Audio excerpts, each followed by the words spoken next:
66:7 வாசி.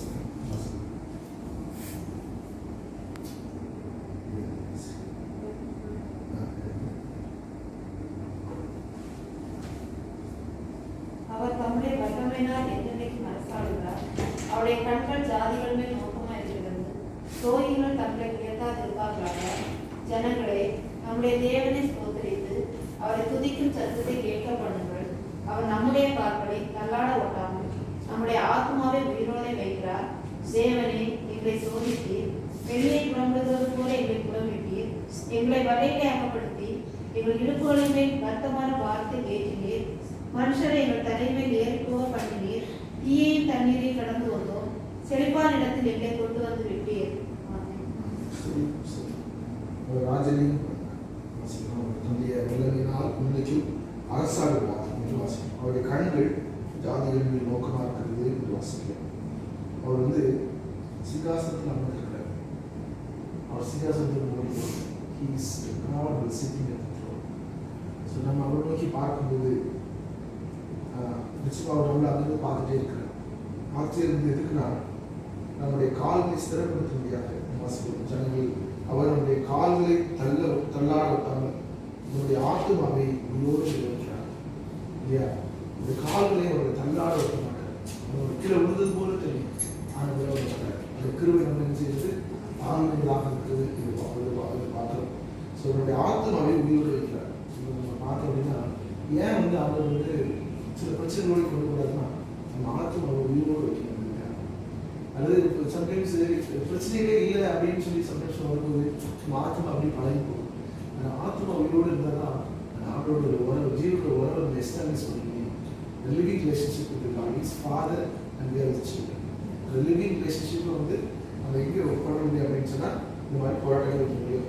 அப்போ எப்படி ஒரு வைக்கிறாருன்னு சொல்லும்போது தான் நான் தேவன் எங்களை சோதித்து வெளியே புடவை போல எங்களை புடவிட்டு எங்களை வலையை அகப்படுத்தி இடுப்புகளின் வருத்தமான வார்த்தையை மனுஷரை எங்கள் தலைமை ஏறி கொண்டு பண்ணி தீயின் தண்ணீரை கடந்து வந்தோம்.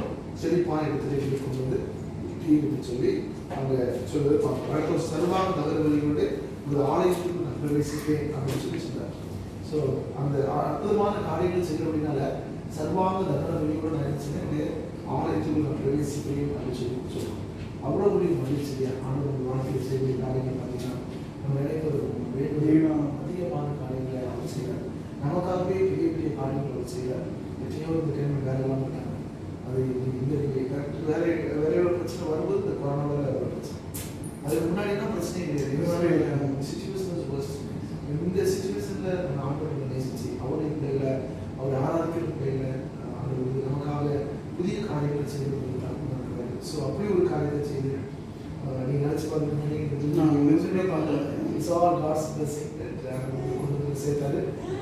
அவருடைய பிரசனத்தையும் மகிமையும் நீங்கள் எப்பவும் பார்க்கணும். இன்னொரு அவருடைய நல்ல லிவிங் ரிலேஷன்ஷிப்போட நீங்கள் அந்த இசைந்திருக்கும். எப்படி யோனத்தாலும் தாவீதும் ஆத்தும பிணைப்போட இந்த சோல் கையோட பிணைக்கப்பட்டிருக்காங்க.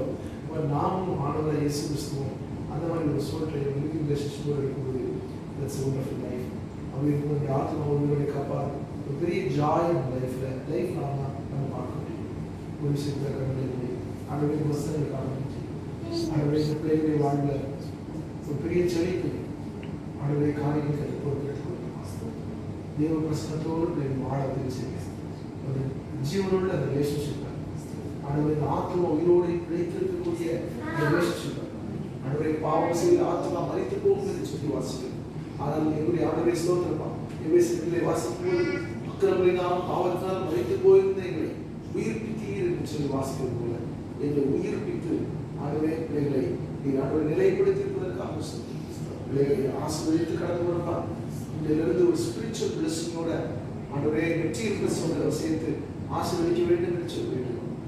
ஆவியானவர் முழு குடும்பத்திலேயும் ஆண்டவருடைய பிரசனத்தின் வீட்டை விளக்கு பண்ணுங்கள் சொல்லிக்கிறார். துதியின் சத்தம் துதிக்கப்படட்டும். ஆராதனை சத்தம் துதிக்கப்படட்டும். ஜெப சத்தம் துதிக்கப்படட்டும். ஆண்டவரே உம்மை ஸ்தோத்திரிக்கிறோம்ப்பா. கர்த்தருடைய வார்த்தை சத்தத்தை துதிக்கப்படட்டும் சொல்லுங்க. ஆசீர்வதித்து கடந்து போறோம். எங்களை ஜெபிக்கிற ஜெபங்கள் கேட்கப்படட்டும். இந்த கர்த்தர் தாழ்த்தி போடுறோம். ஆண்டவரே கூட ஒரு கசிச்சவர்களுக்கு அவங்க ஜெபிக்கிறோம். அவர்கள் அதை துதி பொறுப்பெடுத்துக் கொள்ளும். குடும்பமாக ஊழியக்காரனாக சகோதரனாக ஆண்டவரே ஸ்தோத்திரம். பிள்ளைகளை ஆசீர்வதித்து இந்த குடும்பம் ஆண்டவரே ஆசீர்வாதமாக இருக்கும். வாதைகள் கூடாரத்தை அணுகாதே வாக்குறுதி. ஆண்டவரே ஸ்தோத்திரம். வாதைகள் கூடாரத்தை அணுகாமல் ஆண்டவரே ஸ்தோத்திரம். நலகத்துக்குரிய சமாதானம் அரண்மனைக்கு சுகம் இருக்கும். ஆசீர்வதித்து ஆத்மா வாழ்வது கூட எல்லாம் சுகமாக இருக்க வேண்டும். நிற்கிறாமல் வேளாவாயும் இவ்வாறாமல் தலையாவாயும் நீ வருகையும் போகையும் ஆஸ்வதிக்கப்பட்டிருப்பா என்று நாங்கள் உங்களை ஆஸ்வதிக்கிறோம். தேவன் உங்களை ஆஸ்வதித்து நடத்துவாராக. ஆமென். நான்